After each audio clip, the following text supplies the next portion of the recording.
I'm recording this video with permission from Scholastic. Welcome back, everyone. Today we're going to be reading chapter 12 of the Tale of Despereaux. I want you to refresh your memory a little bit and think back to what we read last chapter. Despereaux is being taken away to the dungeon. He's decided not to renounce Princess P.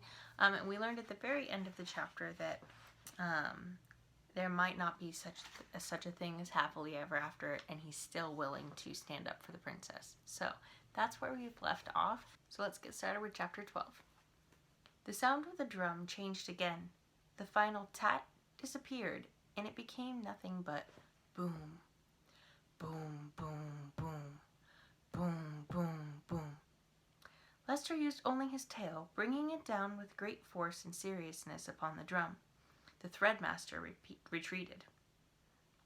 The room full of mice fell silent, expectant and waiting. As Despereaux stood before them with the red thread around his neck and 14 members of the Mouse Council perched on the bricks above him, 2 burly mice came forward. Black pieces of cloth covered their heads. There were slits for their eyes. "We," said the bigger of the 2 mice, "will escort you to the dungeon." "Despereaux," Antoinette called out. "Ah, my Despereaux." Despereaux looked out into the crowd of mice and saw his mother. She was easy to spot. In honor of her youngest mouse being sent to the dungeon, she had put on a tremendous amount of makeup. Each of the hooded mice put a paw on Despereaux's shoulder. "It's time," said the one on the left, the first hood. Antoinette pushed her way through the crowd. "He is my son," she said. "I want to have a last word with my son." Despereaux looked at his mother. He concentrated on standing before her without trembling. He concentrated on not being a disappointment. "Please," said Antoinette, "what will happen to him? What will happen to my baby?"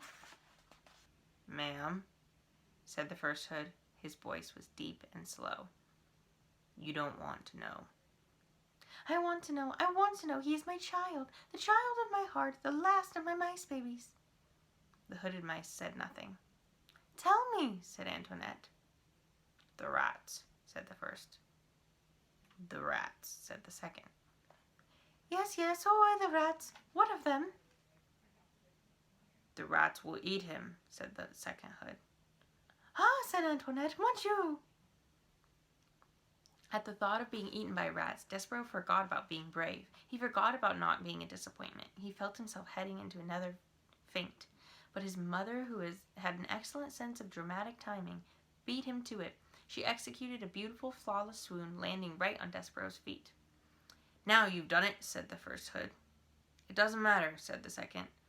"Step over her. We have a job to do. Nobody's mother is going to stop us. To the dungeon."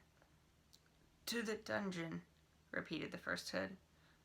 But his voice, so deep and certain a moment ago, now shook a tiny bit.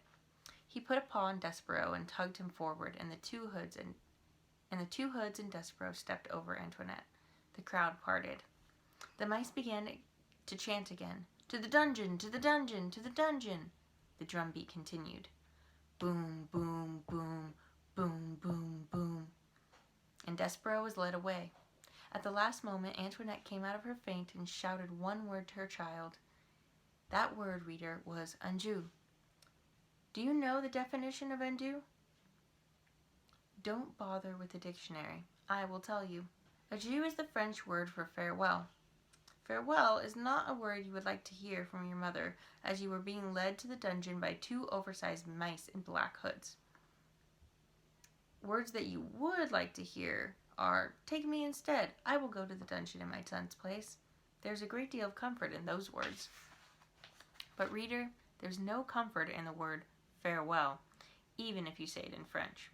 Farewell is a word that, in any language, is full of sorrow. It is a word that promises absolutely nothing. And that's the end of our chapter. So this chapter was kind of short and a little bit sad. We learned that Despereaux is mainly focusing on his mom, and we learned a new word. I will put the word up here on the screen. I hope I'm pronouncing it right.